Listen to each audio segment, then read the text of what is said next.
యం యం యం యక్షరూపం దశదిశి విదితం భూమికంపాయమానం సం సం సం సంహారమూర్తిం శిరముకుట జట శేఖరం చంద్రబింబం దంగ్ దంగ్ దంగ్ దీర్ఘకాయం వికృతనఖముఖం చోర్ధరోమం కరాళం పంగ్ పంగ్ పంగ్ పాపనాశం ప్రణమత సతతం భైరవం క్షత్రపాలం. ఓం నమ శివాయ. ఓం కాలభైరవాయ నమః. ఓం కాలభైరవాయ నమః. ఓం କାଳଭୈରବାୟ ନମଃ.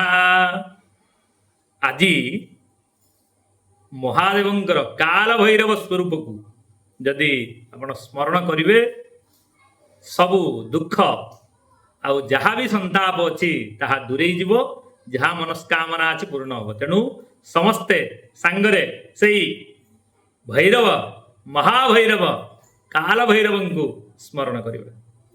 ଯେତେ ଭୈରବ ଅଛନ୍ତି ସମସ୍ତଙ୍କ ଭିତରେ ଶ୍ରେଷ୍ଠ ହେଲେ କିଏ? କାଳଭୈରବ. ତେଣୁ ସେ କାଳଭୈରବଙ୍କୁ ଆମେ ସ୍ମରଣ କରିବା. ଓಂ କାଳଭୈରବାୟ ନମଃ. ଜୟ ଶିବ ଶମ୍ଭୋ. ନମଃ ପାର୍ବତୀ ପତଗେ. ହର ହର ମହାଦେବ.